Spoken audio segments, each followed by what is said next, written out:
Oke, hari ini kita ketemu lagi setelah bulan lalu ya. Bulan lalu kita terakhir bikin acara juga webinar seperti macam ini. Dan hari ini luar biasa banget, dari selama 2 tahun kita bikin acara di Akademi Nulis Buku, baru kali ini tembus 200 peserta gitu ya. Makanya Bu Mimin kemarin, aduh ini lebih dari 100 gimana nih, Zoom kita cuma bisa 100 orang. Oke, akhirnya kita tambahkan menjadi 300 partisipan. Moga-moga hari ini semua hadir, jadi kita bisa seru-seruan bareng, kita bisa ngobrol bareng, dan kita bisa berbagi pengalaman bareng. Saya lihat beberapa teman adalah muka-muka lama, kok muka-muka lama, wajah-wajah lama. Penulis-penulis yang udah banyak malang melintang, ada yang biasa nulis novel, biasa nulis bacaan anak, biografi juga ada. Nah, dan lebih seru lagi hari ini, seperti biasanya kalau di Akademi Nulis Buku, pesertanya bisa datang dari mana saja. Ada tadi teman dari Jepang, halo dari Tokyo, selamat datang Mbak ya, senang banget ya. Halo, sana udah jam berapa Mbak? Masih di mute. Oke, bisa di jam berapa? 5, hampir jam 7, jam 6. Hampir jam, oke, hampir jam. Makan malam hari ini makan apa? Yang pedas tadi ya, kepengen. Oke, nah teman-teman bisa juga siapkan camilan nih, karena acara ini bakal seru ya. 1,5 jam, kita akan 90 menit ketemu bareng dengan nanti namanya Mbak Vero. Saya udah siapkan minum seperti biasa. Kemudian camilan saya hari ini adalah Oreo Blackpink. Ya, Oreo Blackpink. Boleh nanti teman-teman, boleh nanti pamerkan juga seperti apa camilannya. Oke. Kita hari ini, saya akan buka aja ya hari ini ya. Kita akan ngobrol tentang bagaimana kita merancang sebuah buku bacaan anak, terutama buku yang disebut dengan picture book. Bukunya, kata orang, kalau bikin cerita anak, kalau di satu sisi ada buku cerita anak, di sisi lagi adalah karya ilmiah seperti skripsi, tesis.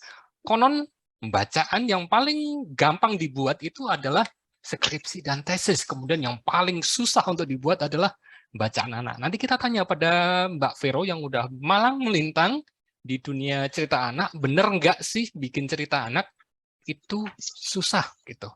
Buktinya sampai sekarang saya belum pernah bikin buku cerita anak, kecuali bikin ikut di acara-acara antologi gitu ya. Kalau buku non-fiksi segala macam sudah bikin beberapa. Oke, nah hari ini saya pengen memperkenalkan dulu buat teman-teman yang baru bergabung di Akademi Nulis Buku, apa sih Akademi Nulis Buku dan acara-acara apa yang bisa kita adakan. Yuk kita cek dulu video singkat ini untuk perkenalan kami kepada teman-teman yang baru bergabung di dalam komunitas ini. Ya, kita cek videonya.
Nah, itu tadi kenalan singkat dari kami dari Akademi Nulis Buku. Moga-moga teman-teman. Nah, hari ini teman-teman otomatis sudah otomatis menjadi bagian dari Akademi Nulis Buku ya, sehingga teman-teman nanti bisa langsung bergabung juga. Kita ada satu grup di mana di situ semua orang, semua teman yang pernah ikut di acara ini, nggak peduli itu kelas berbayar atau kelas ya yang free seperti ini, kita akan menjadi satu komunitas. Di sana kita bisa seru-seruan bareng, bisa diskusi bareng. Apapun pertanyaannya nanti kita bisa diskusikan di dalam grup. Nanti akan kita bagikan linknya di mana teman-teman nanti bisa bergabung, entah itu mau bertanya soal biografi, cerita anak, novel, cerita pendek, memoir, atau tentang bisnis kepenulisan. Kita bisa diskusi nanti di sana ya. Oke, sekarang saya panggil deh Mbak Vero. Halo Mbak Vero. Halo Mas Anang, selamat Halo sore. Mbak Vero. Oke, nah senang banget hari ini kita ketemu. Kita kayak udah kenal lama ya Mbak Vero ya. Padahal kita baru ketemu berapa menit yang lalu ya. Oke, Iya. senang banget ya. Nah, di APP memang kayak gitu ya, kita sok akrab. Tapi dari sok akrab itu kita akan bisa belajar banyak dari teman-teman yang kita jumpai di komunitas ini ya Mbak Vero ya. Gitu. Mbak Vero, satu hal yang bikin saya kaget adalah Mbak Vero ternyata adalah idola saya karena Mbak Vero adalah pengelola majalah Bobo di masa lalu. Cerita dong Mbak Vero, berapa lama udah ikut mengelola majalah Bobo? Saya masuk di Bobo itu tahun 2004 sampai kemarin resign itu tahun 2014. Tapi kebetulan karena saya resignnya waktu itu agak mendadak, jadi masih diminta tolong buat misi juga itu sampai kemarin 2020 ya 2020 itu. Ya, sekitar 10 tahunan lah itu. 10 tahun ya, lumayan Ya, banget ya 10 tahun. Sampai ya. apal ya. Keluarganya Bobo sampai apal semuanya ya berarti ya. Ya, kebetulan saya waktu di Bobo itu pegang cergam cerita keluarga Bobo itu, jadi mau nggak mau ya harus ngapalin, harus kenal satu persatu dengan tokoh-tokoh. Sampai ke siapa bibi tutup pintu gitu ya. Iya, sampai gitu. bibi tutup pintu. Boleh dong, saya kan penasaran nih, sebetulnya itu terjemahan atau tulisan dari teman-teman di redaksi Bobo Indonesia yang bikin cerita itu? Awalnya kan sebenarnya Bobo license dari Belanda, cuman dalam perjalanannya yang license dari Belanda itu jadi di Bobo Junior, kemudian yang Bobo gede yang buat anak SD itu murni 100% buatan dari tim redaksi. Oh, oke. Ya. Berarti semua yang Bobo gede itu karya dari tim redaksi gitu ya ceritanya ya? Iya. Oke. Aduh, berarti selama ini saya berpikir itu adalah terjemahan gitu ya, kan luar biasa banget. Berarti yang bikin adalah Mbak Vero dan teman-teman ya. Iya. Gitu. Oke, selain di Bobo, Mbak Vero juga udah nulis banyak banget buku cerita ya, buku cerita terutama picture book ya. Di mana aja Mbak biasa terbit bukunya? Yang saya pernah kerjasama itu dengan Kanisius, dengan enggak semua picture book ya, ada cerita anak, ada novel, ada buku fiksi juga, itu dengan penerbit PT Kanisius, dengan penerbit Kido itu punyanya KPG ya, Perpustakaan Populer Gramedia, itu juga pernah. Kemudian untuk picture book ini pernah dengan Room to Read, itu mereka tapi juga bekerja sama dengan penerbit lokal di Indonesia seperti Kanisius, Mizan, dan teman-temannya itu. Kemudian terakhir kemarin kerjasama dengan Let's Read Asia dan Litara, itu juga bikin picture book juga. Kemudian ikut beberapa kali ikut gerakan literasi nasional itu dengan Kemdikbud. Oke, banyak banget. Hari ini kita mau bongkar bagaimana rahasia Mbak Vero menulis buku, bagaimana menembus media juga ya Mbak ya.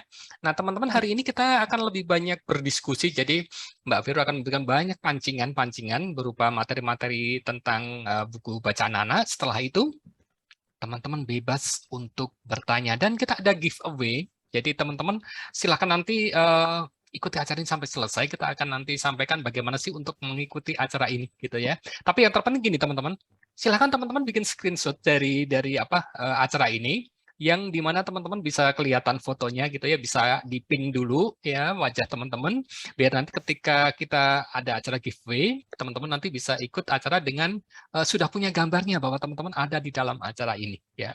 Oke deh, kita udah nggak sabar nih Mbak Vero untuk mendengarkan bagaimana Mbak Vero berpengalaman merancang buku bacaan anak dan kemudian bagaimana menembus media. Udah siap Mbak Vero? Ya, siap. Harus siap. Sebenarnya saya tuh agak deg-degan Mas, soalnya ketika saya buka di grup peserta ini, loh ini banyak yang udah jago-jago nulis ini. Iya, pengalaman saya juga dulu gitu. Ketika saya bikin kelas itu rata-rata udah orang-orang hebat. Tapi nggak apa-apa, pede aja, pura-pura kita nggak tahu aja Mbak. Tapi juga seneng sih bisa kumpul bareng teman-teman semacam reunian gitu di sini. Iya, benar-benar. Jadi kita hari ini membangun komunitas yang sangat besar ya, sekitar 250 Iya. teman bergabung ya. Ya. Oke, silakan, Mbak. Maaf suara saya apakah sudah terdengar jelas? Bisa Sepertinya lebih ada keras lagi? ya. Oke. Saya gedein dulu kayaknya tadi udah eh,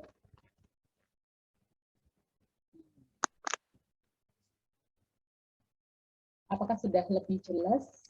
Apa suaranya maksudnya bukan dari mic di itu tapi dari laptop mungkin settingnya?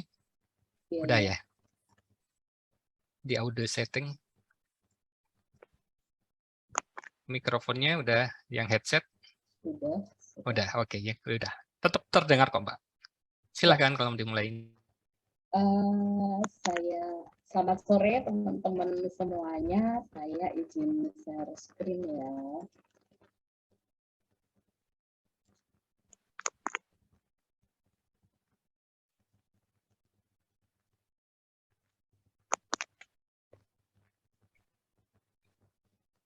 Senang sekali sore ini bisa ketemu teman-teman semua di sini.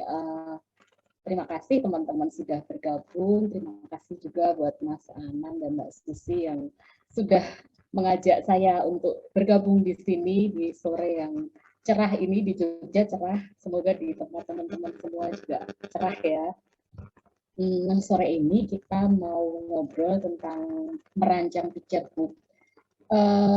Sebenarnya saya mungkin akan lebih banyak berbagi pengalaman saja apa yang sudah pernah saya ikuti, apa yang sudah pernah saya lakukan, dan mungkin juga teman-teman juga sebagian juga sudah banyak malang melintang di dunia cerita anak, itu mungkin juga punya pengalaman yang berbeda. Nanti kita akan ngobrol bareng di sini.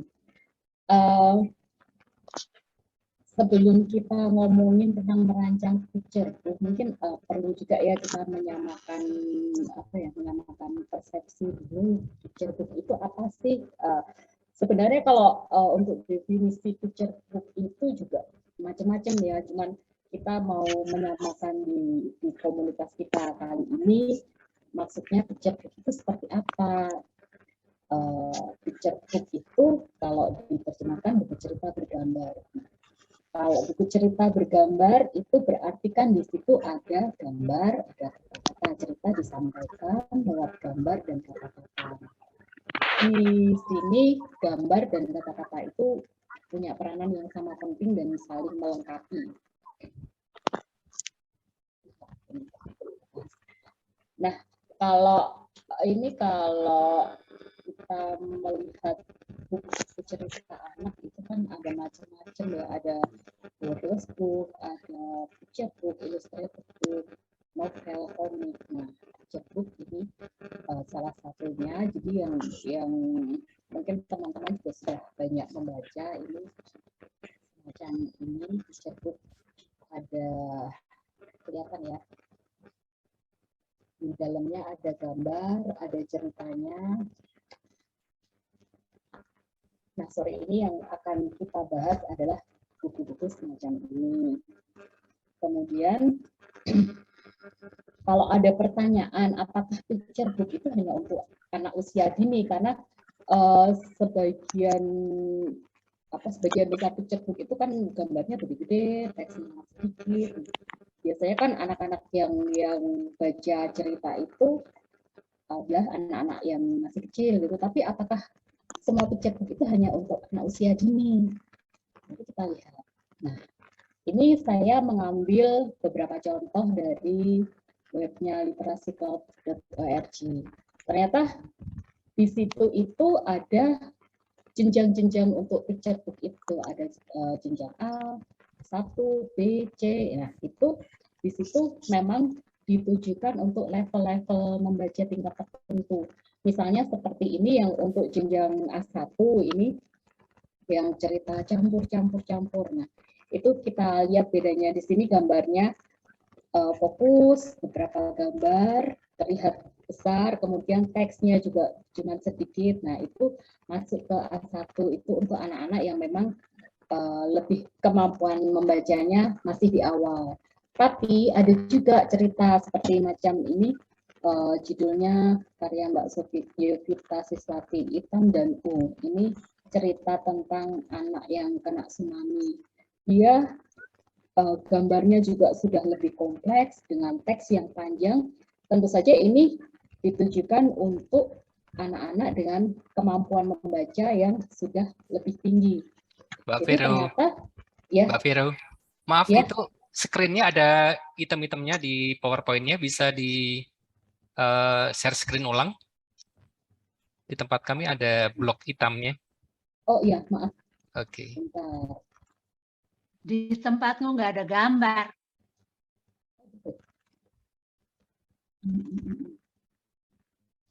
Ditayangkan ulang aja.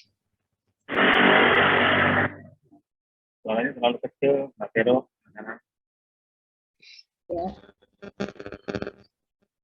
Sudah terlihat? Sudah. Nah, sekarang udah rapi. Ya. Oke. Udah kelihatan. Makasih. Iya, Ya, sama-sama. Ya, tolong diingatkan saja nanti kalau misalnya ini. Nah, ini tadi saya lanjutkan. Tadi ternyata bahwa picture book itu nggak semuanya cuma buat anak usia dini, buat anak-anak kecil. Ternyata untuk anak-anak yang dengan kemampuan membaca yang sudah lebih tinggi, mungkin ini anak sekitar kelas 4 SD, kelas 5 SD pun bisa membaca picture book. Kan saya sendiri yang sudah dewasa, mungkin teman-teman juga banyak yang suka baca buku-buku dengan gambar yang bagus-bagus, apalagi kalau didukung dengan gambar yang bagus, ceritanya juga bagus, senang aja bacanya itu. Jadi memang picture book itu nggak cuma, meskipun utamanya ditujukan untuk anak-anak, tapi juga semua orang bisa membacanya. Ini saya ambil dari letsreadasia.org. Ini juga di sini juga ada penjenjangan. Kalau di sini tingkat kemampuan membaca ini ada di level 1. Di level 1 itu untuk anak-anak yang lebih kecil, ini juga terlihat gambarnya juga lebih sederhana dengan teks yang lebih sedikit. Sedangkan untuk anak yang kemampuan membacanya sudah lebih tinggi, misalnya di level 4, ini dengan gambar yang lebih kompleks dan kata-kata yang lebih panjang. Nanti mungkin teman-teman bisa membaca sendiri, bisa melihat contohnya di web ini, di Let's Read Asia ini. Nah, masing-masing penerbit sendiri juga membuat leveling itu juga kadang-kadang juga masih belum seragam ya, belum sama, tapi intinya sih leveling itu dibuat sesuai dengan kemampuan membaca, tingkat kemampuan membaca anak-anak. Nah, kalau kita melihat picture book yang sudah ada, kira-kira apakah semua picture book itu sudah ramah untuk anak-anak? Bagaimana dengan ceritanya? Nah, sudah ramah anak itu maksudnya anak-anak bisa, ketika membaca buku itu, anak-anak bisa mendapat sesuatu yang positif, bisa menyenangkan buat anak-anak, bisa memberi dampak baik buat anak-anak. Nah, apakah yang ada itu sudah ramah anak atau belum ya? Kita bisa lihat dari sisi ceritanya, apakah ceritanya itu sudah sesuai dengan anak-anak, apakah ada unsur kekerasan di dalamnya, apakah menyangkut SARA atau tidak. Nah, itu kita bisa melihat sebelum memberikan buku-buku buat anak, sebaiknya kita juga cek dulu ceritanya, apakah ini sudah memang mempunyai dampak baik buat anak-anak. Kemudian dari sisi ilustrasinya, apakah gambarnya itu buat anak-anak terlalu kompleks, apakah ada semua warna. Kadang-kadang kalau gambar itu kan ada warna yang menonjol, ada warna yang jadi background-nya, itu apakah semua gambar itu campur aduk jadi satu, apakah gambarnya sudah enak dilihat. Nah, itu kan juga perlu kita pertimbangkan. Kemudian bagaimana dengan tata letaknya, desainnya, apakah teks itu banyak menabrak gambar atau memang teksnya sudah menempati space tersendiri. Nah, itu kadang-kadang kita juga perlu memperhatikan itu. Nah, lalu cerita yang ramah anak itu seperti apa? bagaimana untuk semacam tips untuk membuat cerita yang ramah untuk anak. Karena kita di sini yang kita bicarakan dari ceritanya dulu ya, kebetulan saya nggak pinter gambar, jadi ya yang cerita saja yang akan kita bahas. Nah, membuat cerita yang ramah anak tentu saja yang pertama temanya yang menyenangkan dan menarik minat anak-anak yang membaca. Jadi kita cari cerita apa sih yang menyenangkan buat anak-anak itu. Sebelumnya mungkin kita mau menentukan dulu pembaca sasaran kita itu mau di level berapa. Misalnya di level 1 itu anak-anak yang baru belajar membaca buku itu, tentu kita juga mungkin dengan tema yang menyenangkan buat anak-anak untuk level segitu, misalnya kita mengambil tema-tema binatang, tanaman di sekitar kita, mainan, benda-benda di sekitar kita, seperti itu yang kira-kira membuat anak akan tertarik.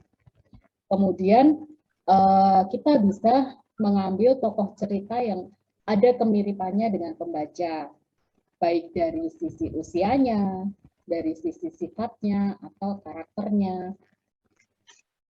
Jadi misalnya ketika membuat buku untuk anak, itu memang tokohnya juga tidak harus anak-anak. Misalnya kemarin itu ada teman yang membuat buku cerita yang tokoh utamanya adalah seorang nenek. Itu anak-anak, tapi tokoh utamanya nenek. Saya lupa judulnya. Itu neneknya itu dikasih nama Oma Tong-tong gitu. Nah, itu kan memang dari sisi usia berbeda, tapi sifat nenek ini lucu, karakternya tuh lucu, jadi menarik buat anak-anak. Nah, jadi semacam itu. Kalau kita nggak membuat tokoh utama yang seusia dengan anak, ya kita cari yang sifatnya hampir kayak anak-anak atau disukai oleh anak-anak. Seperti itu. Kemudian kita juga bisa membuat cerita yang disesuaikan dengan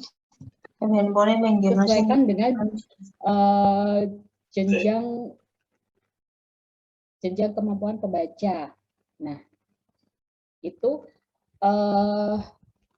jadi ketika kita membuat buku cerita untuk level anak kelas di level 1 misalnya, berarti kita harus membuat cerita yang sederhana, dengan teks yang sederhana, mungkin alurnya juga sederhana, memang dikhususkan untuk anak-anak yang level 1. Atau ketika kita mau membuat cerita yang lebih rumit untuk anak-anak di level 4, mungkin dari sisi ceritanya, alurnya bisa lebih kompleks, kemudian kata-katanya, teksnya juga bisa lebih panjang, maka kita menyesuaikan semua itu dengan jenjang yang kita tuju.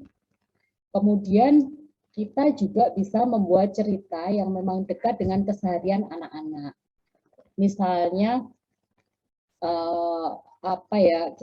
kita melihat anak-anak itu apa sih yang dekat dengan mereka saat ini. Misalnya anak-anak senang berolahraga, misalnya olahraga yang disukai anak-anak, misalnya renang atau naik sepeda. Nah, kita bisa mencari cerita-cerita yang memang dekat dengan apa yang dialami anak-anak sehari-hari, supaya anak-anak juga tertarik, loh, ini seperti kegiatanku sehari-hari gitu. Kemudian pesan positif yang tidak menggurui. Nah, kadang-kadang kita suka ada pertanyaan, ini pesan moralnya apa ya dari bacaan ini. Nah, pesan moral memang pesan moral itu memang penting ya, tapi ketika membuat sebuah cerita kita harus berusaha supaya pesan itu tidak terlalu eksplisit disampaikan, supaya anak-anak sendiri juga nggak merasa kayak digurui gitu. Kita bayangkan saja setiap hari mereka mungkin di sekolah sudah dinasihati oleh gurunya, di rumah dinasihati oleh orang tuanya, ketika mereka membaca buku ternyata juga dinasihati oleh buku. Nah, itu kan kebayangnya, aduh kok gitu banget ya. Jadi memang pesan positif itu memang perlu kita sampaikan, tapi kita berusaha bagaimana supaya pesan itu tidak disampaikan secara eksplisit. Jadi sebaiknya kita harus begini. Nah, kita berikan saja dengan lewat cerita-cerita itu pesan-pesan yang positif, tapi tidak secara eksplisit. Kemudian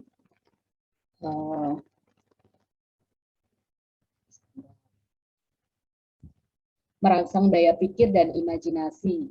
Nah, akan lebih baik ketika kita membuat cerita itu, kita juga memberi semacam pancingan anak-anak untuk berimajinasi dan berpikir. Kita misalnya dengan memberi alternatif seperti, mungkin saya beri, ini kebetulan salah satu buku saya.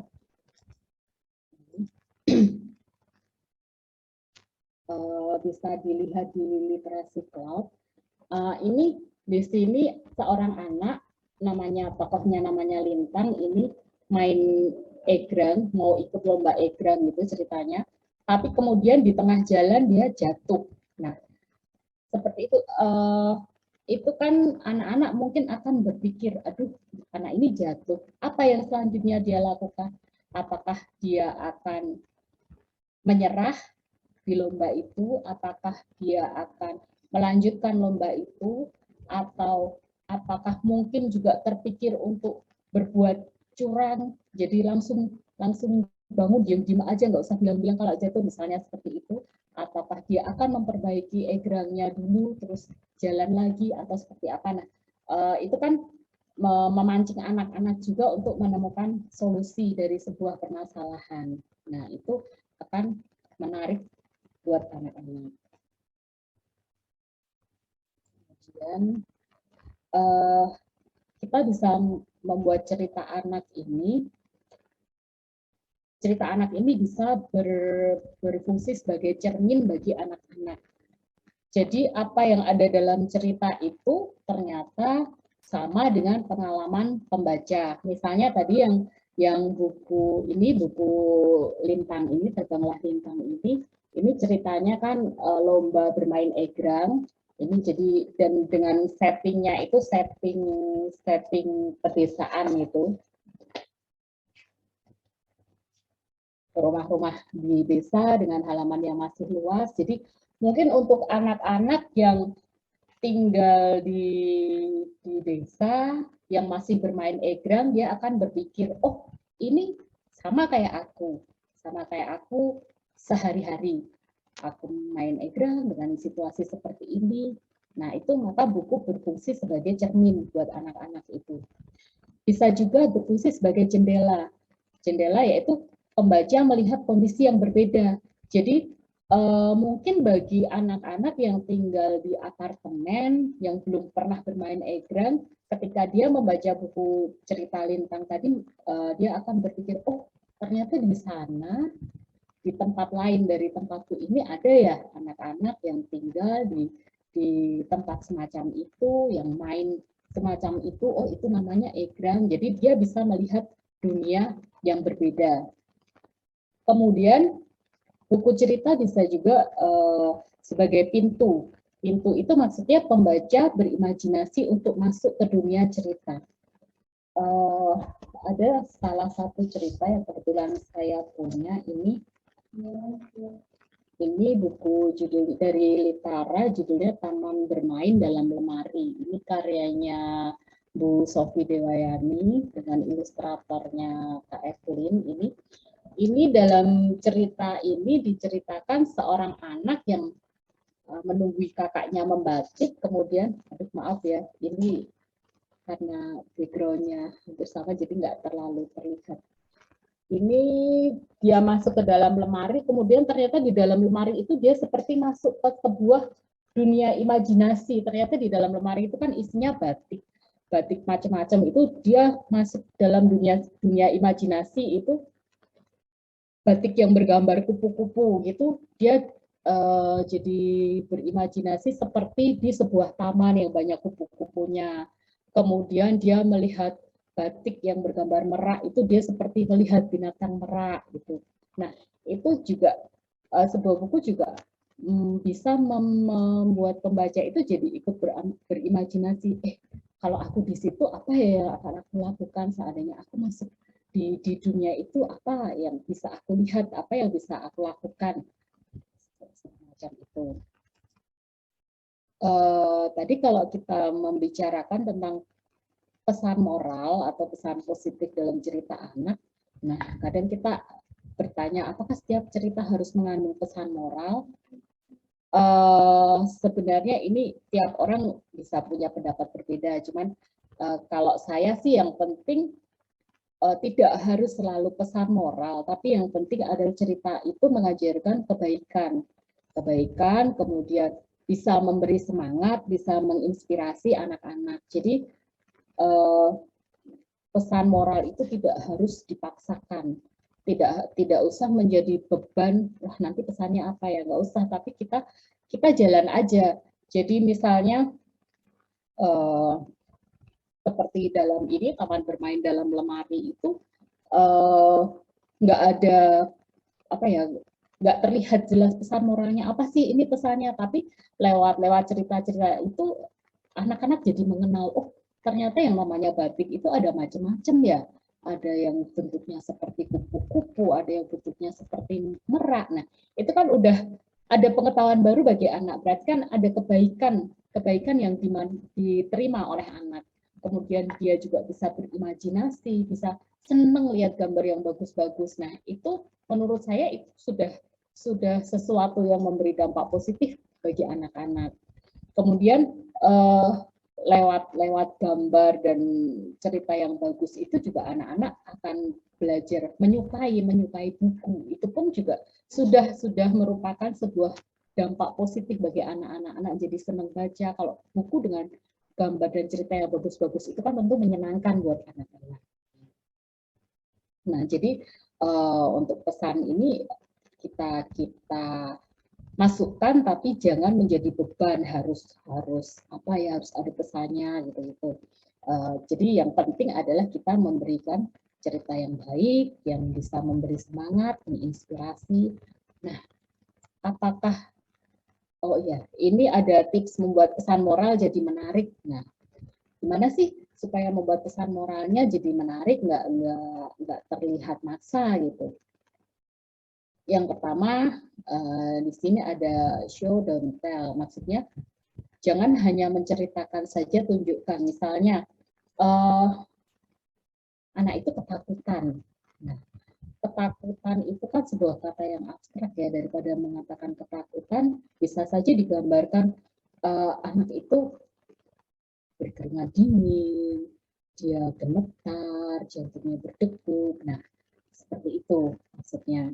Jadi anak-anak lebih bisa membayangkan apa sih? Oh, dia merasa takut, ini dia keringetan, dia gemetar, terus jantungnya deg-degan gitu. Itu kemudian sajikan berbagai pilihan sulit pada tokoh, seperti misalnya tadi di cerita Lintang itu ketika dia jatuh, apa yang harus dia lakukan? Nah, apakah dia akan terus berusaha? Apakah dia akan tidak akan menyerah? Apakah dia sudah jatuh berhenti di situ saja? Ada pilihan-pilihan gitu kan, membuat anak-anak jadi bisa berpikir, oh iya, aku mau milih ini, aku milih ini. Kemudian hindari meminjam mulut orang dewasa dan si serba tahu. Maksudnya kadang-kadang dalam cerita anak itu secara nggak sadar kita mau memberitahukan sesuatu, tapi lewat orang dewasa. Misalnya, mencuri itu apa sih, Bu? Oh, mencuri itu adalah perbuatan yang nggak baik. Kita harus tidak boleh melakukannya. Kita sebaiknya kalau misalnya ada sesuatu nggak boleh ya, kalau mau ngambil harus ngomong ya. Nah, kenapa sih harus orang dewasa yang menjelaskan semua itu? Nah, kita berusaha untuk gimana anak-anak itu menemukan solusinya sendiri. Misalnya ketika dia mengambil, ternyata ada dampak apa yang diterimanya. Oh, jadi ternyata perbuatan itu nggak baik ya, seperti itu. Kemudian hindari juga penjelasan yang terlalu panjang. Nah, misalnya ketika anak misalnya cerita anak yang nggak suka belajar gitu, ternyata nah gitu, kalau nggak suka belajar nanti kamu nilainya jadi jelek, kamu jadi ketinggalan pelajaran. Nah, seperti itu. Kalau bisa sih nggak usah ada yang penjelasan terlalu panjang seperti itu, tapi bisa ditunjukkan langsung dengan ceritanya.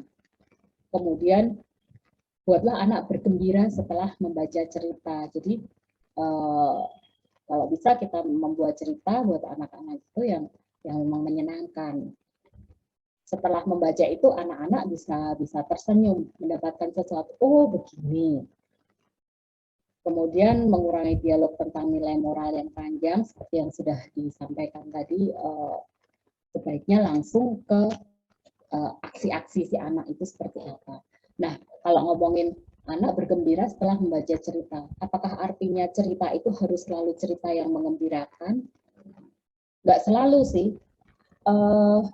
Banyak tema-tema yang tema berat, tema gelap gitu, disampaikan untuk anak-anak. Tapi kita harus pandai-pandai untuk menyajikannya. Ini contohnya saya ada 3 contoh ini, misalnya di buku Hitam dan U ini adalah seorang anak yang kena tsunami. Nah, itu kan tema yang berat buat anak-anak, anak-anak ketika dia kehilangan seluruh keluarganya, tapi di akhir cerita itu, setelah berproses di akhir cerita, akhirnya dia bisa bersemangat kembali, dia menemukan semangat hidupnya untuk kembali menjalani hari-harinya. Nah, itu kan memang awalnya anak-anak sedih lihat ceritanya, aduh kok sedih banget ya, tapi di endingnya itu ada semangat yang bisa didapatkan oleh anak-anak itu. Oh, jadi ternyata kesedihan itu tidak selamanya akan menjadi kesedihan. Dengan mengolah sesuatu, dengan melakukan sesuatu, kita juga bisa keluar dari kesedihan itu. Nah, itu kan bisa memberi inspirasi, memberi semangat bagi anak-anak. Kemudian ini yang dari Let's Read ini judulnya Aduh. Ini ketika awal saya membaca cerita ini, kebetulan saya membaca juga bersama anak-anak saya, itu kami tuh nggak nyadar, ini cerita tentang seorang anak yang tidak punya tangan, tapi tinggal di panti asuhan gitu, tapi dia itu anaknya bersemangat melakukan sesuatu dengan gembira setiap kali dia bangun, lalu dia mengantri mandi, dan anaknya tuh aktif sekali. Kami tuh awalnya nggak nyadar kalau anak ini ternyata mempunyai kekurangan. Nah, setelah melihat ada adegan, oh dia menggoreng telur, kok ngambilnya pakai kaki, oh ternyata memang anak ini anak istimewa. Nah, di situ baru sadar, oh ya ternyata ketika sebuah kekurangan keistimewaan yang dimiliki oleh anak, ketika disajikan dengan gembira, dengan sesuatu yang ceria, itu bisa membuat anak juga jadi bersemangat. Oh ternyata kita tidak harus menangisi, kita tidak harus tidak harus fokus pada kekurangan, tapi bagaimana kita bisa bersemangat meskipun ada sesuatu yang berbeda dalam diri kita. Kemudian ini juga ada satu cerita, ada Oa di Pinggang Wiwit ini juga cerita tentang anak yang kena tumor, tapi dia disajikan dengan cara yang inspiratif. Itu dia mengumpamakan penyakitnya itu sebagai oa atau primata ya. Itu jadi intinya sih, meskipun ceritanya itu sedih, ceritanya itu gelap, tapi kita menyampaikannya jangan fokus pada kesedihan atau kegelapan itu. Jadi kita bisa menyampaikan dengan gembira, atau memberi ending yang gembira, memberi ending yang menginspirasi dan membuat anak bersemangat. Kemudian karena ini cerita untuk anak-anak, saya sih lebih menyarankan untuk happy ending. Jadi anak setelah membaca cerita itu bisa tersenyum. Nah, kemudian kalau ngomongin tentang merancang picture book itu memang sih kalau kita membaca picture book kelihatannya teksnya cuma sedikit, kemudian bahasanya juga sederhana karena memang ditujukan untuk anak-anak yang masih level membacanya masih belajar gitu. Kata-katanya sederhana, ceritanya sederhana, tapi ternyata untuk menuju bentuk yang sepertinya sederhana itu prosesnya ternyata tidak sederhana. Nah, ini sih saya cuman akan berbagi pengalaman saja ketika mungkin teman-teman, sebagian teman-teman di sini juga sudah pernah mengalami menulis bersama Room to Read, bersama Let's Read atau GLM ini ternyata prosesnya bisa panjang dan lama. Jadi yang sudah saya alami itu biasanya Room to Read atau Let's Read itu biasanya dipegang oleh Litara itu ada setelah pengumuman untuk audisi ini. Jadi biasanya mereka mengumumkan ada lomba atau audisi itu mencari naskah dulu. Jadi kita awalnya adalah membuat naskah dan naskah ini akan setelah terpilih kemudian akan dimatangkan melalui workshop. Nah, di situ melibatkan ada mentor, editor, nah itu biasanya beberapa hari. Nah, dalam workshop itu kita mendapat banyak pengalaman dan pengetahuan baru, kemudian naskah kita presentasikan, kita diskusikan bersama mentor dan teman-teman supaya naskahnya matang dulu. Yang penting adalah naskahnya matang dulu. Dan ketika menulis naskah itu kita sudah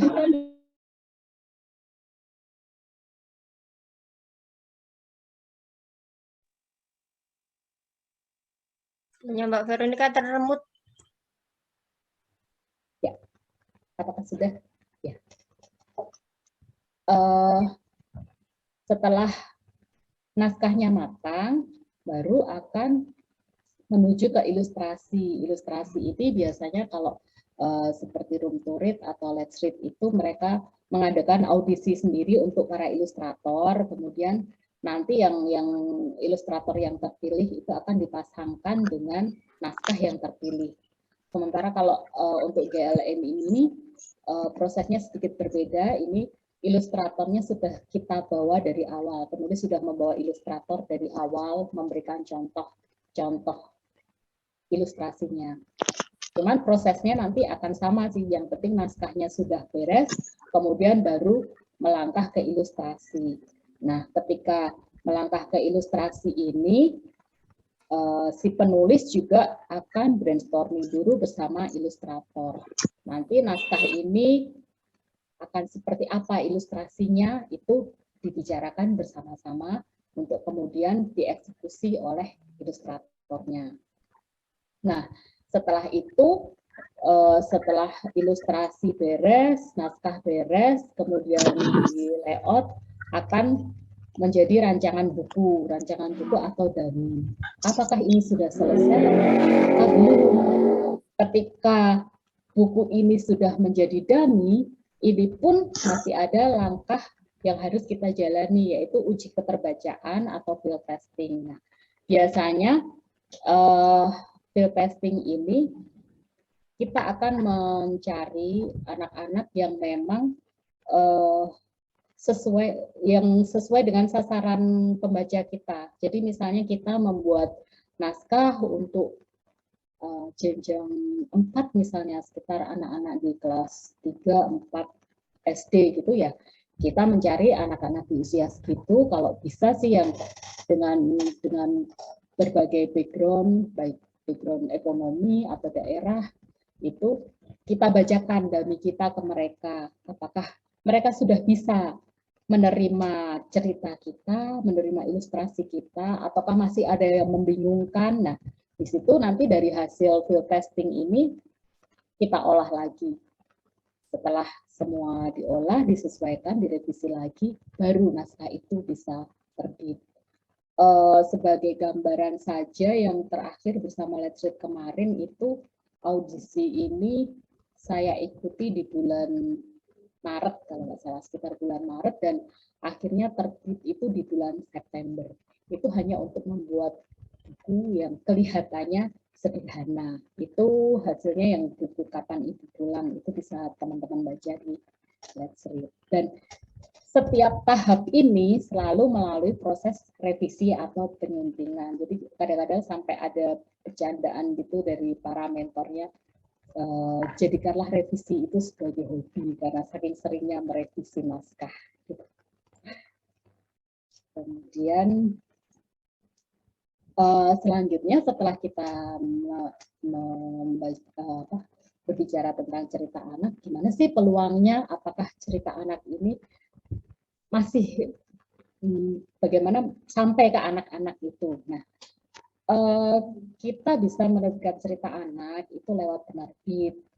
Penerbit kita tahu kalau ke toko buku itu kan di belakang itu kan pasti ada ya penerbitnya apa, alamatnya di mana. Nah, kita bisa mencari dari situ. Misalnya di Kompas Gramedia itu kan ada Gramedia Pustaka Utama, Buana Ilmu Populer, Kido, LX Media, dan sebagainya.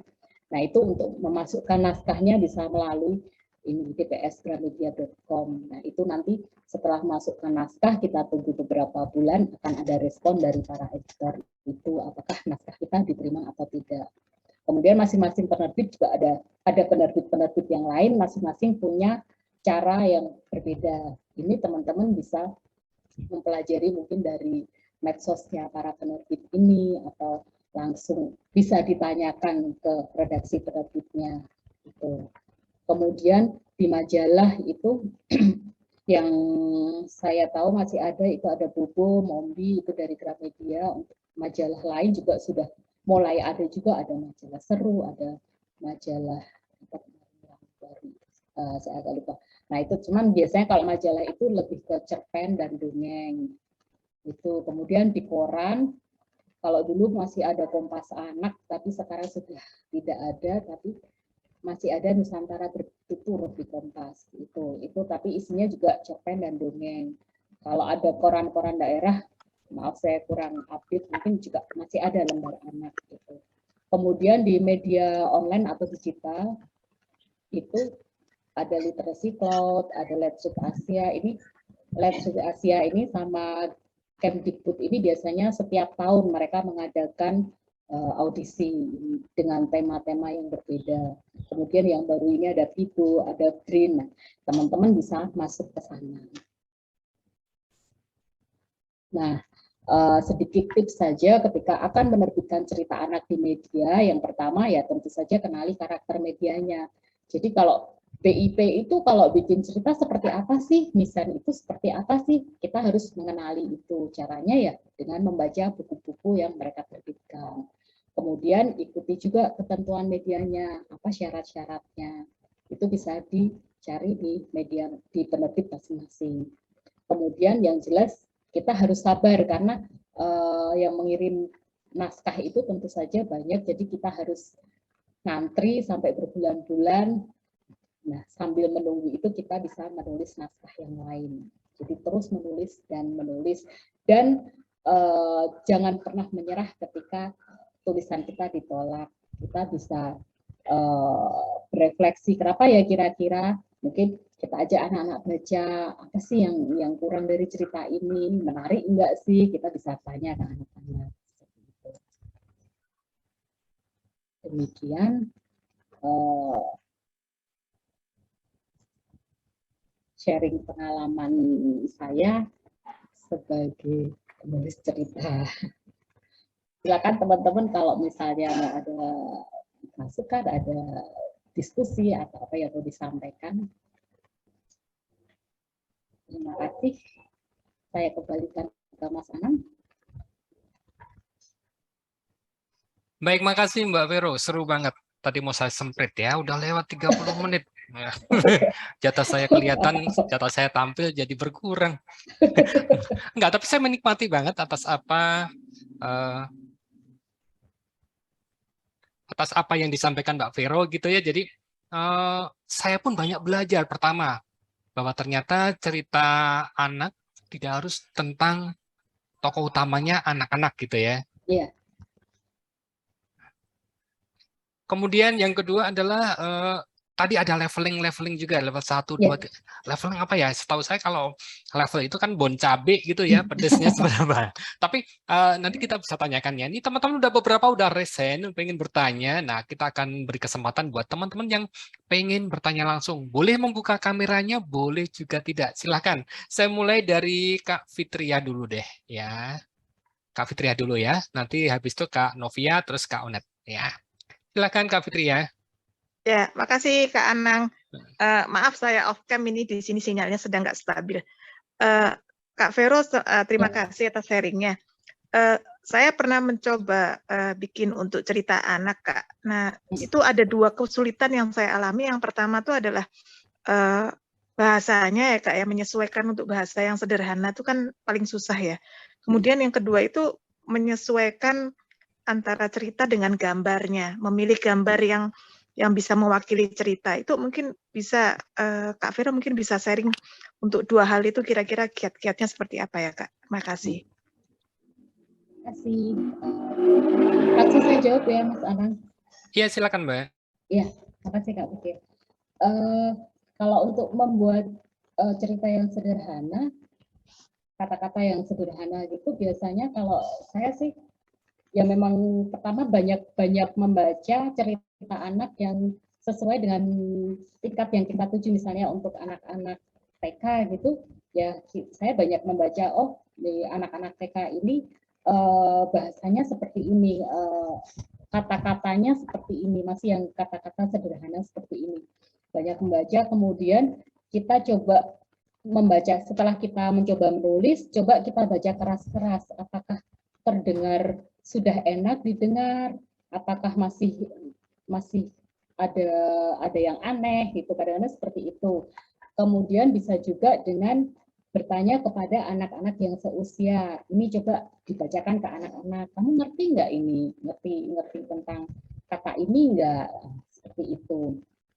Itu untuk tips membuat kata sederhana dan apa? Ada semacam panduan, saya kalau nggak salah di webnya Budi Kemdikbud sama di webnya Literasi Cloud itu ada panduan jenjang penulisan itu, misalnya untuk anak usia segini sebaiknya ada dalam satu kalimat ada berapa kata, itu sudah dijelaskan di situ. Teman-teman bisa mungkin nanti bisa mencari di situ, kemudian bisa di-download panduan-panduan seperti itu. Nah, kemudian dulu nak tasnya tadi yang kedua gitu. tentang apa tadi saya nggak nyatet, tentang gambar, Kak, menyesuaikan gambar. cerita Nah, dengan itu, gambar ya, betul. Ya, nah untuk gambar ini terus terang saya sendiri juga saya nggak pintar gambar, jadi ketika saya punya naskah ya saya bekerja sama dengan ilustrator. Nah, selama ini sih yang saya lakukan seperti itu. Jadi memang kalau ketika saya bisanya nulis, ya saya nulis, kemudian bekerja sama dengan ilustrator untuk memberi masukan, memberi gambar di cerita kita. Seperti itu. Makasih banyak, Kak. Iya, sama-sama. Semoga bisa membantu. Oke, Mbak Fitria, ditunggu bukunya ya. Amin. Makasih, Mbak. Makasih. Oke, Mbak Novia, silakan. Selamat sore, Kak Vero. Iya, selamat sore.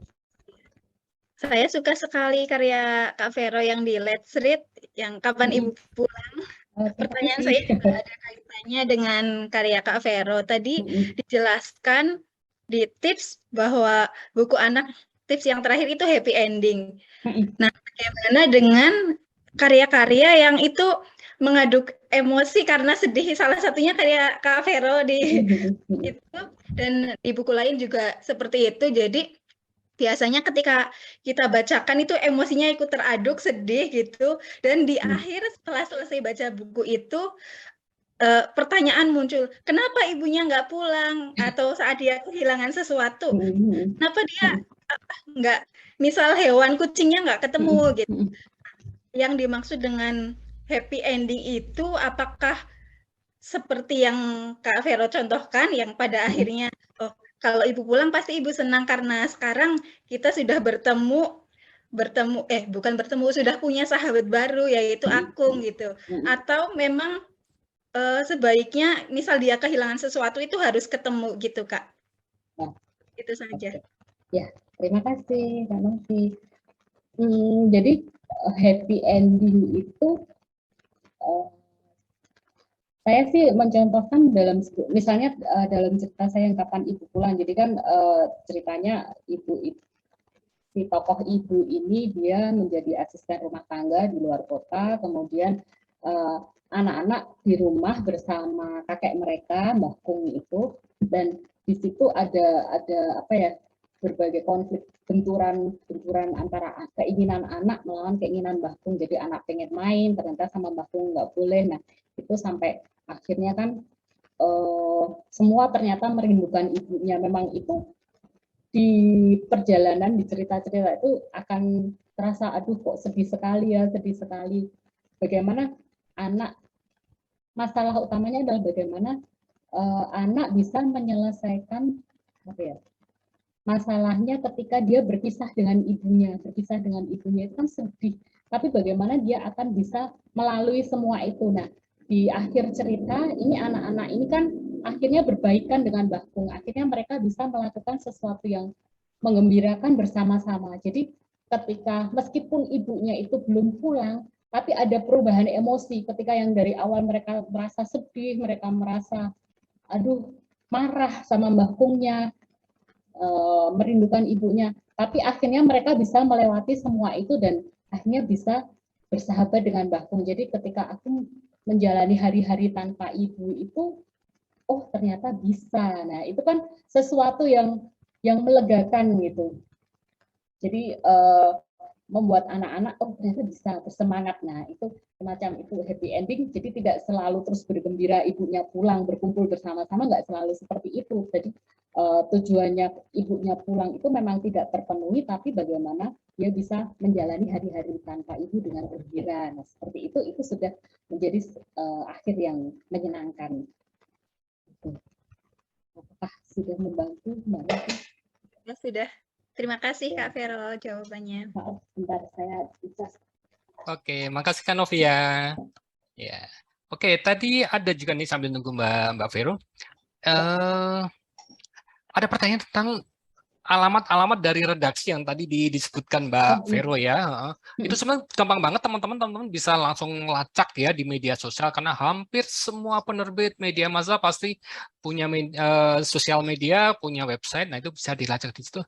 Tapi ada yang lebih penting sebetulnya selain untuk mendapatkan alamat, yaitu ini pengalaman pribadi saya, bagaimana saya bisa menerbitkan puluhan buku, yaitu berteman dengan editor-editor senior dari penerbit dan media massa itu jauh lebih bisa membuat kita bisa memasukkan naskah, bisa tahu seperti apa keinginan redaksi, seperti apa selera dari editor.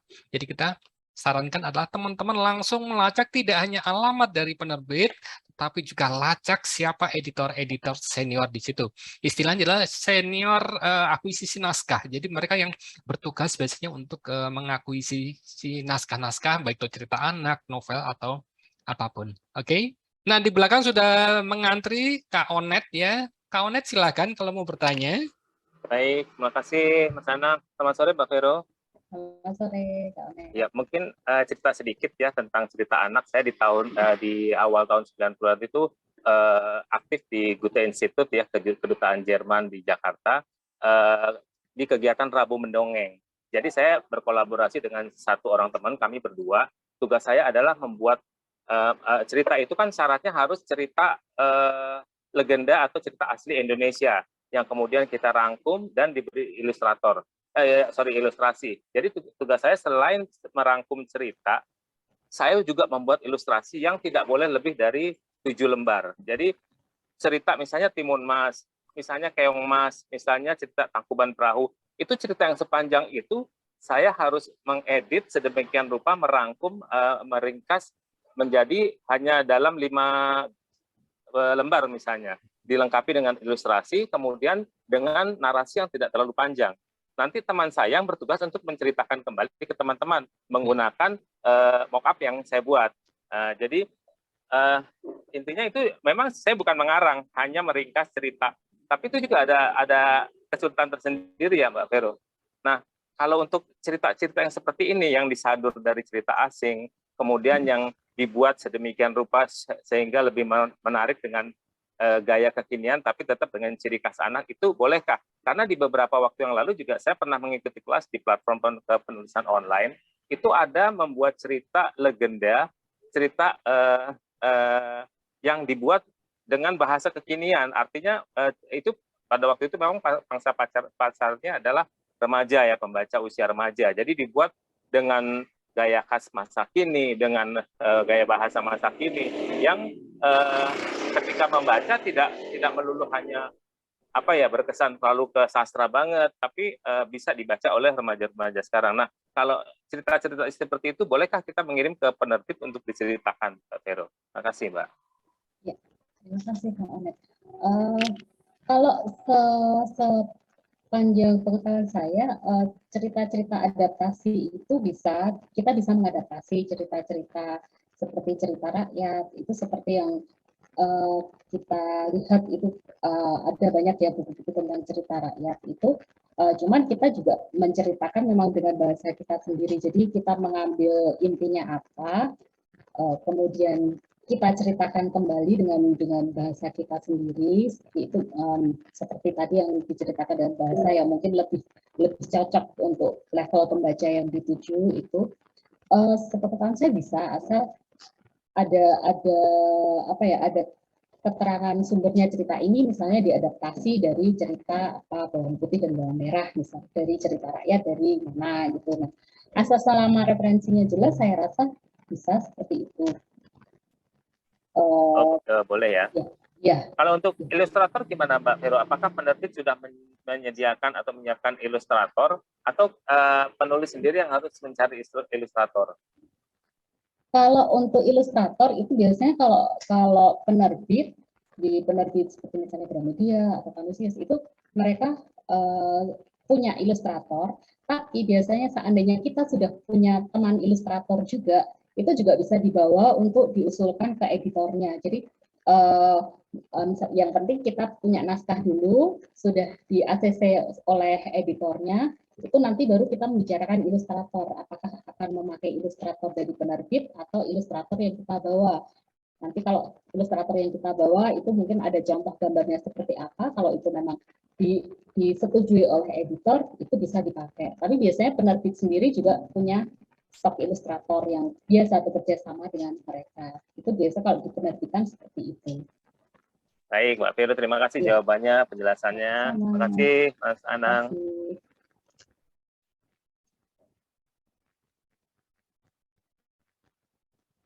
Halo, makasih Kak Onet. Oke, ada beberapa teman sudah mengantri ini untuk bertanya, tapi saya coba bacakan dulu ya Kak Vero ya. Ada beberapa pertanyaan di kolom chat. Ada dari 3 penanya, saya gabung aja dari Kak Agesti, Kak Francisca Emilia, dan Kak Margaret. Jadi intinya bagaimana sih mendapatkan ide-ide yang keren, karena buku-bukunya Mbak Vero kan keren-keren nih.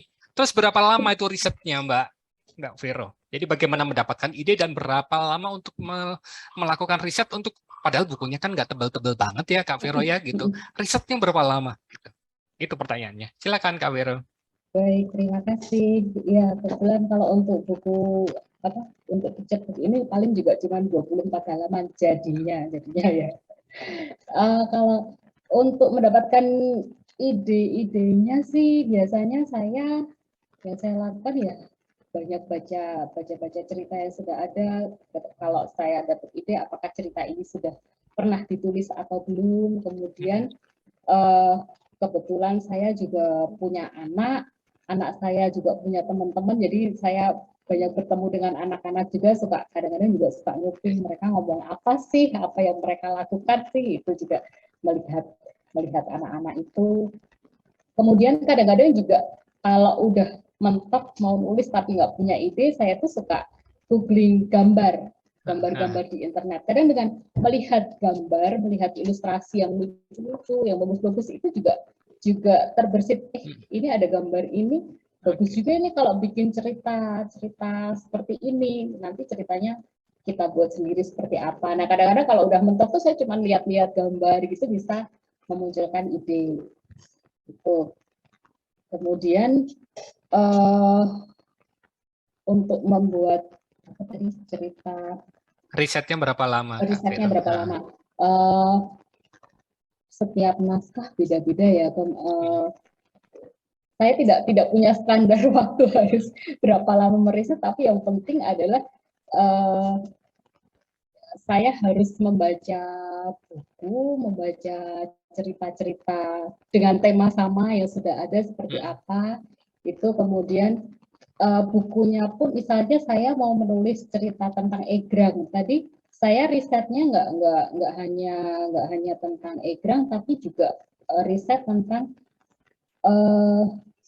anak-anak yang seusia pembaca itu, mereka tahap berpikirnya sampai apa sih, gitu juga saya belajar tentang itu. Jadi untuk nanti mungkin membuat teksnya, membuat materi kalimat-kalimatnya itu juga menyesuaikan dengan kemampuan berpikir mereka, level berpikir mereka. Kemudian saya baca cerita-cerita di online kan banyak ya, cerita untuk anak-anak usia itu seperti apa sih, apakah sudah pernah ditulis cerita tentang egrang, apakah sudah pernah ditulis cerita tentang permainan tradisional seperti itu.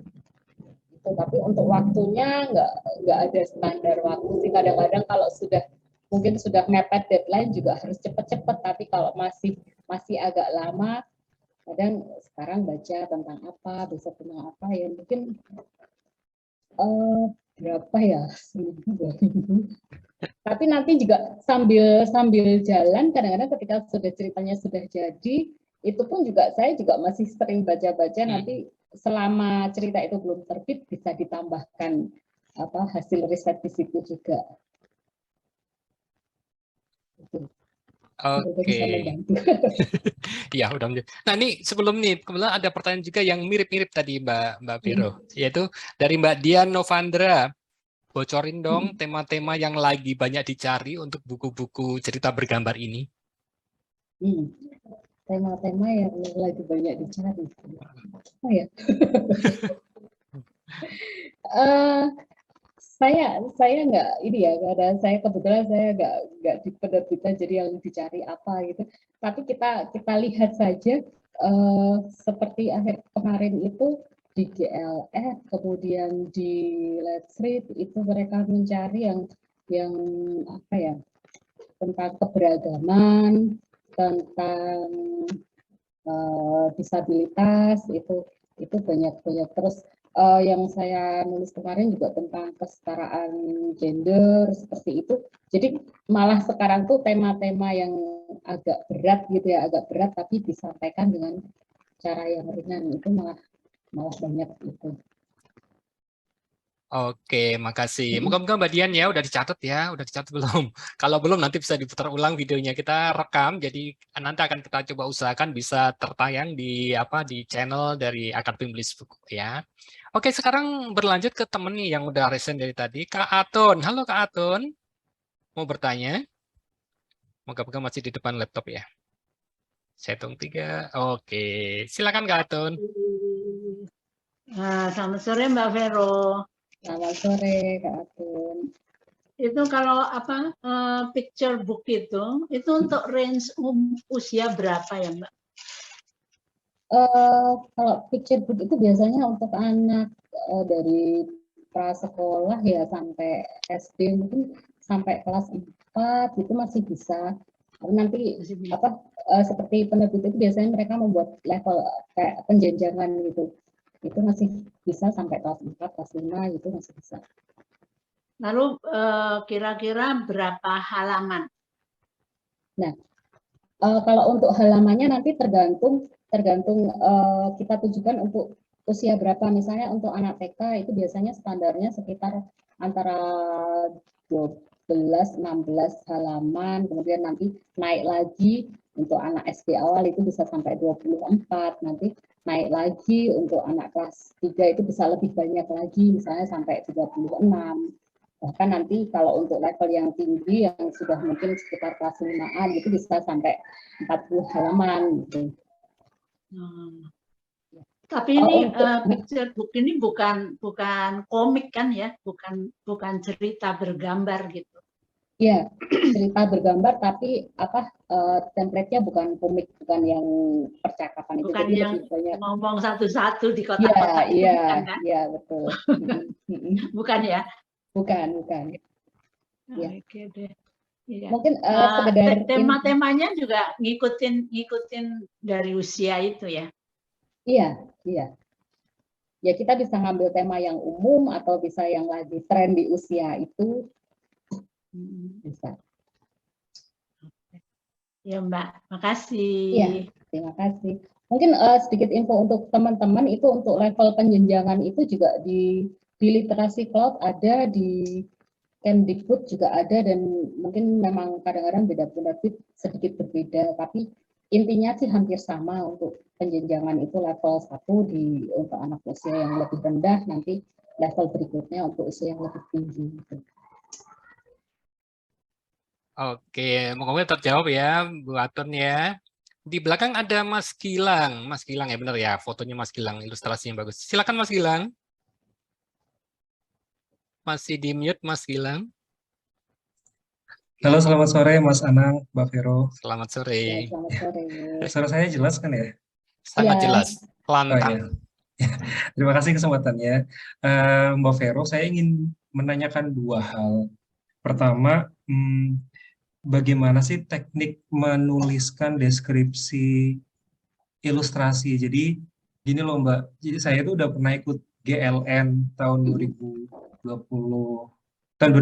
ya, cuman naskahnya itu nggak lolos gitu. Dan alhamdulillah setelah saya masukkan ke DPS Gramedia, alhamdulillah diterima editor, cuman masih dalam proses.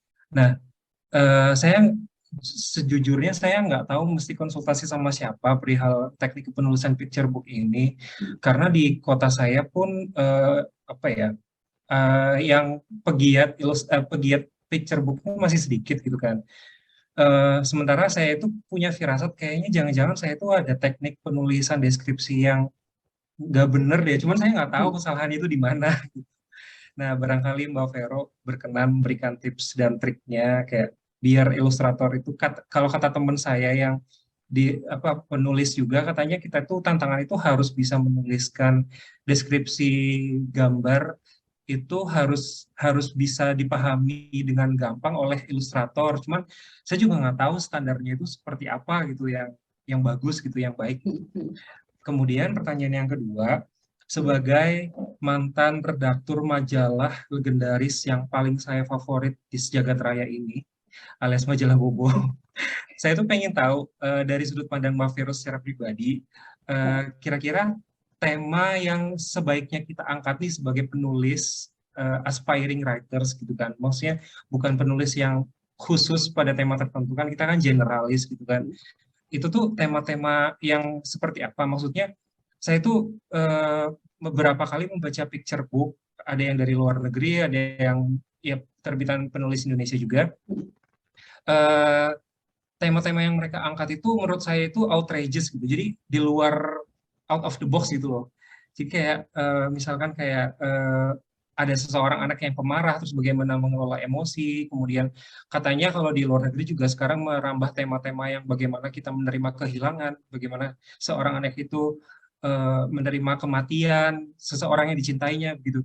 Cuman apakah di Indonesia itu media yang menerima tema-tema seperti itu sudah ada, dan kira-kira kalaupun tema-tema seperti itu masih belum prospek di Indonesia, kira-kira tema yang prospek di Indonesia itu seperti apa gitu loh Mbak Vero. Soalnya saya juga tahun 2021 kemarin agak takut ikut GLN karena takut tema yang saya angkat itu masih belum bisa diterima gitu sama juri GLN 2021 gitu. Apalagi waktu itu kan mengangkat tema inklusivitas disabilitas gitu kan. Sementara saya juga belum ada pengalaman bersentuhan dengan anak-anak disabilitas gitu. Jadi saya kagok gitu mengutarakan apa yang harus saya katakan terhadap tema itu gitu. Begitu sih Mbak Vero, mohon maaf kalau kepanjangan. Terima kasih atas jawabannya. Selamat sore. Ya, terima kasih Mas Gilang. Nomor 1 tadi pertanyaan tentang tips membuat deskripsi ilustrasi. Kalau untuk panduannya saya juga nggak punya juga sebenarnya. Cuman berdasarkan pengalaman saya untuk membuat deskripsi ilustrasi itu biasanya memang kita mencari. Jadi ketika kita sudah punya naskah, kemudian misalnya mau kita buat picture book untuk 24 halaman. 24 halaman, ini kan nanti kita bagi menjadi 24 adegan. Nah, untuk ilustrasi itu dalam setiap halaman itu kita cari aktivitas apa sih yang menonjol di halaman itu gitu. Jadi di situ ada aktivitas apa, mungkin itu bisa jadi semacam kata kunci gitu kan. Oh, di sini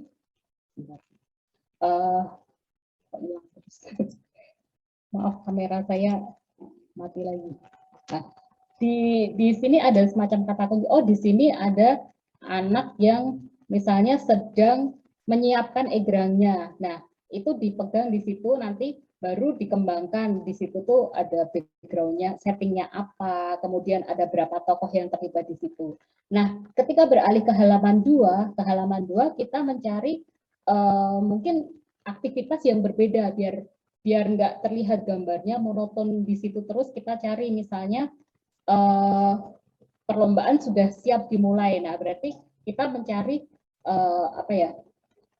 suasana yang berbeda, suasana untuk berlomba. Ketika tadi cuma anaknya terlihat 1 atau 2, di sini anaknya terlihat para peserta itu anaknya banyak. Nah, kita ambil intinya di situ. Kemudian nanti dikembangkan lagi settingnya seperti apa. Nah, itu biasanya kalau dari penulis itu masih ini. Kalau saya biasanya membuatnya masih sebenarnya panduan utama aja. Tapi untuk ilustrator saya biasanya silakan ilustrator juga berkreasi sendiri. Jadi panduannya kira-kira seperti ini, tapi ketika ilustrator punya gambaran yang berbeda, mau dikembangkan, silakan. Dan nanti bisa kita diskusikan. Makanya ketika penulis bekerja sama dengan ilustrator, memang komunikasinya harus lancar. Itu tips dari saya. Kemudian untuk tema-tema tadi ya, tema yang diangkat tadi, sebenarnya di Indonesia pun menurut saya, kalau saya membaca buku-buku cerita yang terbit di akhir-akhir ini sudah banyak diangkat juga tema-tema yang agak gelap seperti disabilitas, seperti inklusivitas, keberagaman, itu kehilangan, itu sudah mulai banyak cerita-cerita semacam itu. Kalau saran saya sih sebaiknya baca buku-buku yang sudah ada, terutama yang baru-baru gitu. Apakah tema-tema seperti itu, mana yang belum diangkat, mana yang sudah ada. Nah, kita cari peluang-peluang yang belum ada. Ini malah justru kita coba tawarkan ke penerbit. Itu nanti mungkin juga bisa dikasih catatan kenapa kita ambil tema ini. Itu biasanya kan kalau mengajukan naskah, kita kan apa kelebihan naskah kita, terus kenapa kita ambil tema seperti itu, biasanya kan dijelaskan di situ. Itu. Apakah bisa membantu? Berarti kuncinya ada di ini ya Mbak, cari peluang untuk tema-tema yang masih belum diangkat, dan bagaimana kita mengelaborasikan alasan kita mengangkat tema itu kepada pihak penerbit ya Mbak ya.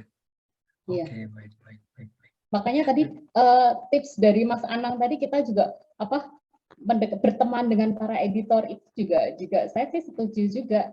Jadi bukan bermaksud sok deket. Memang kalau misalnya kita udah deket terus naskah kita diterima, enggak juga, tapi cuman buat temen ngobrol juga. Oh, jadi kayak apa sih kalau penerbit itu? Saya rasa teman-teman editor mereka itu sangat welcome. Kemudian kalau Mas Gilang juga pengen tahu tentang proses penulisan ini, terus Mas Gilang menghubungi penulis yang bersangkutan, itu teman-teman penulis, terutama penulis cerita anak yang saya kenal itu, mereka sangat welcome untuk ngobrol, entah lewat chat, entah lewat medsos, itu silakan aja. Baik, dengan senang hati. Terima kasih banyak Mbak Veronica. Ya, sama-sama Mas Gilang. Oke, makasih Mas Gilang. Pertanyaannya keren banget ya. Oke, Mbak Vero, ini ada beberapa pertanyaan dari kolom chat ya. Saya coba bacakan ya Mbak Vero ya. Iya. Oke, beberapa. Oke, saya scroll ke atas. Oke. Nah, ini ada teman dari Mbak Kristiani Suryani, Mbak Yayan nih. Dia tanya, Mbak Yayan tanya tentang rekomendasi ilustrator untuk cerita anak. Kalau nama mungkin tidak bisa kita sebut di sini ya, tapi di mana kita bisa menemukan teman-teman ilustrator, karena kan ilustrator dan penulis cerita anak itu kan soulmate gitu ya, pasti harus saling kenal gitu. Adakah komunitas-komunitas yang bisa menjembatani untuk bisa ketemu antara penulis dan ilustrator? Kalau yang saya tahu itu ada di Facebook itu ada komunitas penulis bacaan anak itu Faberland itu di sana mereka setiap hari Sabtu itu memajang karya ilustrator. Jadi ilustrator boleh pamer karya mereka di sana. Itu kita bisa lihat-lihat di situ itu. Nanti mana yang memang kita cocok bisa dihubungi secara langsung itu. Terus kemudian ada komunitas ilustrator cerita anak. Kalau yang jelas di Facebook, di IG itu mungkin teman-teman bisa coba-coba cari kata kuncinya sendiri, ilustrator cerita anak, itu nanti akan ketemu beberapa komunitas di situ. Kemudian ada ilustrator itu ada Telir, ada itu juga kumpulan ilustrator cerita anak. Oke, tapi biasanya penerbit juga menyediakan ya. Kalau misalnya penulis tidak tahu atau mungkin tidak, pokoknya terserah penerbit deh gitu, bisa ya? Dicarikan. Bisa. Biasanya penerbit punya, karena mereka juga akan mencari ilustrator yang memang mereka sudah biasa bekerja sama juga, karena akan lebih mudah negonya juga. Ya. Oke, nah biasanya kan royalti itu kan sekitar 10%. Apakah nanti bukunya royaltinya juga dibagi dua dengan ilustrator kalau ilustrator disediakan oleh penerbit? Kalau sepengalaman saya, kebetulan untuk picture book itu gambarnya 50, teks 50 ya, untuk royaltinya dibagi dua. Ya. Oke. Berarti memang berbagi royalti gitu ya? Iya betul. Tapi ada juga yang ilustrator yang minta beli putus. Nah itu nanti tergantung nego kita sama ilustrator dan editor itu. Kadang-kadang ada kan yang saya mau segini tapi ilustratornya beli putus, itu bisa juga terjadi seperti itu. Oke, baik. Jadi kalau memang nanti porsinya hampir 50-50, kemungkinan besar royaltinya akan dibagi dua ya, kecuali kalau si penulis dia punya ilustrator yang dia bayar di awal, dibayar putus, baru nanti dia akan terima royalti utuh dari penerbit si penulisnya gitu ya. Iya. Seperti pengalaman saya di GLN yang Kemdikbud itu, saya kan mencari ilustrator sendiri untuk dibawa ke GLN. Nah itu saya nego harga sendiri dengan si ilustrator. Apakah nanti akan hadiah dibagi dua atau dia minta tarif tertentu. Nah itu tergantung nego aja. Boleh dong dibocorin berapa sih penulis harus keluar modal untuk gambar di sebuah buku? Range-nya aja Mbak.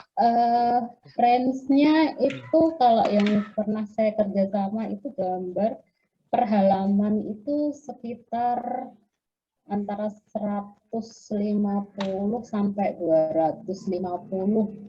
Oke. Itu sekitar itu per halaman. Per halaman itu satu spread kiri kanan ya? Hanya satu halaman. Satu halaman saja ya. Untuk spread berbeda lagi. Misalnya satu halaman itu 150, nanti mungkin untuk spread 250, kadang seperti itu. Jadi ilustrator biasanya mereka punya tarif sendiri. Dan kadang-kadang juga beda event juga suka beda. Kadang-kadang GLN kan itu lebih ini hadiahnya gede gitu, terus mereka tarifnya juga beda. Mereka sudah punya itu sendiri, udah punya komunitas sendiri. Oke. Tapi saya lihat kan lumayan mahal. Sebenarnya bukan lumayan mahal ya, memang mereka karya mereka bagus banget ya. Memang iya, untuk karya yang bagus ya. Effortnya memang gede. Gitu. Berbeda dengan ilustrasi buku-buku non-fiksi gitu ya kan. Biasanya tidak begitu mahal. Oke teman-teman, justru keren banget acara ini, kombinasi antara penulis dan ilustrator ada di dalam grup WhatsApp kita ya. Saya undang teman-teman ilustrator nih, kan kalau penulis kan sering ya nama-namanya kita baca gitu ya. Boleh dong nanti di grup WhatsApp kita memperkenalkan diri teman-teman yang memang dia ilustrator, boleh menawarkan diri, atau mungkin kalau memang punya contoh-contoh gambarnya boleh banget nanti dibagikan di grup WhatsApp kita ya. Gitu. Oke Mbak Vero, saya akan bacakan satu pertanyaan lagi dari Bu Nening ya. Yaitu Mbak Vero tentang tema-tema kekerasan, ya tema-tema mungkin yang istilahnya tema-tema kelam tadi ya. Itu bisakah diangkat menjadi sebuah cerita pendek atau bahkan dibuat sebuah picture book gitu. Tadi udah sempat dijelaskan Mbak Vero sih, silakan.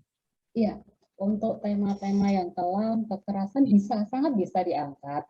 Cuman tinggal bagaimana kita tidak berfokus pada kekelaman, berfokus pada unsur kekerasan yang ada di dalam cerita itu. Jadi seperti misalnya tadi contoh yang buku Hitam dan Putih tadi yang anak kena tsunami, itu kan di situ diceritakan, mungkin nanti teman-teman bisa membaca di literasi code, di situ kan diceritakan anak kena tsunami, kemudian keluarganya hilang, kemudian dia yang menyendiri cuman di pohon itu yang dia kasih nama itu dia nggak mau ngapa-ngapain, terus tapi akhirnya dia melihat orang-orang mulai beraktivitas, terus hal-hal apa yang bisa dia lakukan untuk membuatnya kembali bersemangat gitu, dan akhirnya dia bersemangat membuat gasing apa yang bisa dia banyak membuat, bisa dia bagi-bagikan ke teman-temannya, dan akhirnya mereka bergembira bersama-sama.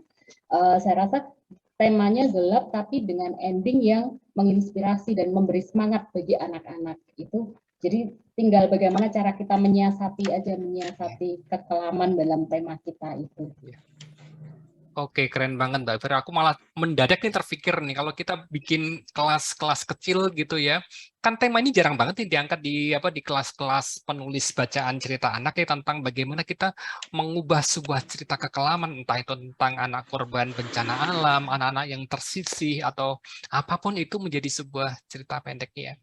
Kalau nanti kapan-kapan kita bikin kelas dengan tema itu, Mbak Vero mau kan menyempatkan diri untuk mengajari kami nih yang masih unyu-unyu nih Mbak Vero. Mau ya? Saya coba. Berarti nanti harus saya bujuk-bujuk dan bujuk terus nih Mbak Vero ya.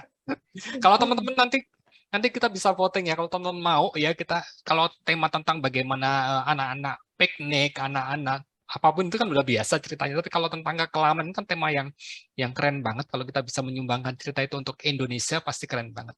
Nanti kita bujuk, kita rayu Mbak Vero untuk mau mendampingi kita ya untuk mengisi kelas ini gitu. Ya, tapi ini spontan ya. Kita bisa nanti rencanakan tahun 2023. Oke. Baik teman-teman, aku udah mau habis, tapi ini ada satu penanya ini dari Mbak Wiwit ya. Oke, Mbak Wiwit, ini penanya terakhir, tapi nanti kita bisa lanjutkan tanya jawabnya di grup ya, gitu. Silakan Mbak Wiwit. Masih di mute Mbak Wiwit. Ya, terima kasih Mbak Vero dan Mas Anang. Seru sekali, banyak belajar dari sini. Akhirnya kita ketemu di sini ya Mbak Vero. Iya. Saya dapat hadiah buku dari Mbak Vero. Ya, saya mau menanggapi yang cerita kelam tadi. Jadi sepakat kalau itu nanti akan kita bahas gitu ya, terus supaya kita bisa belajar dari kekelaman itu. Cuman harus hati-hati kalau itu untuk cerita anak ya, jangan sampai kalau anak yang mengalami kemudian membaca cerita itu menimbulkan trauma ulang buat anak ya. Itu yang kita harus hati-hati. Kemudian saya belum pernah sih menulis cerita anak. Cuman saya saat ini karena bekerja terkait dengan anak, jadi saya organisasi kami pernah bekerja sama dengan Litara, Mbak Vero, dan saya kebagian mereview buku-buku mereka yang terkait dengan perlindungan anak. Jadi apakah buku-buku ini ramah anak apa enggak, kemudian ceritanya sesuai buat anak apa enggak gitu. Nah, itu pernah memang waktu itu cerita tentang yang anak takut dengan hujan gitu loh. Nah, itu memang kita harus hati-hati termasuk yang kasus kelam itu supaya di dalam cerita itu tidak menimbulkan trauma ulang. Itu aja Pak. Jadi berbagi pengalaman aja. Mudah-mudahan nanti setelah ini saya bisa nulis cerita anak. Terima kasih. Ya, Saya kembalikan ke Mas Anang. Oke, senang banget bisa kenal sama Kak Wiwit ya. Nanti kita bisa ngobrol lebih jauh lagi ya Kak Wiwit ya. Ya, Oke, senang kita bisa punya jejaring yang keren banget. Kita makin luas ya. Hari ini ada sekitar berapa sih yang masih bertahan? Ada 120-an ya. Moga-moga kita nanti akan terus bertemu ya, karena ini adalah awal dari pertemuan kita. Kita ada grup di Telegram, nanti akan kita sampaikan di grup WhatsApp. Teman-teman bisa bergabung di situ, karena kalau kita bergabung di grup Telegram itu, di situ ada penulis biografi, ada penulis novel, penulis cerita anak, apapun. Jadi kita bisa ngobrol dan kita punya wawasan yang jauh lebih luas setelah kita bergabung di komunitas itu. Oke, makasih banget Mbak Vero ya, waktunya tahu-tahu udah habis. Kalau kita turutin nanti teman-teman yang mau mahariban nggak bisa, teman-teman yang udah di Tokyo udah mau makan kayaknya gitu, udah dimanapun. Jadi di waktu Indonesia bagian timur bahkan mungkin sudah pukul berapa ya, pukul 7 malam ya. Makasih banget ya Mbak Vero, kita sangat bersyukur hari ini mendapat cerita yang keren banget. Kita akan lanjutkan Mbak Vero, moga-moga nanti juga mau bergabung ya di grup Telegram sehingga teman-teman yang mau tanya atau udah bergabung di sana. Saya sudah ada, Mas. Ya ada, oke. Saya Berarti silent reader. Oke, nah teman-teman nanti yang hari ini, aduh aku tuh baru terpikir untuk bertanya, nanti tanyakan di grup Telegram ya. Kita akan lanjutkan di sana gitu. Oke, sekarang saatnya kita foto keluarga. Ya, yuk teman-teman yang bisa membuka kamera, ayo dibuka kameranya. Oke.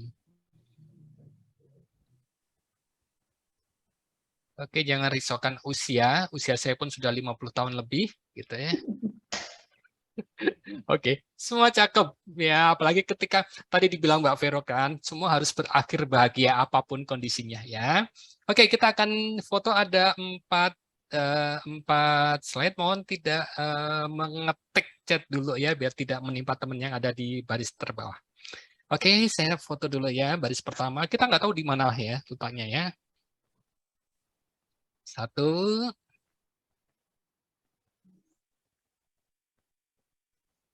2, 3, 4.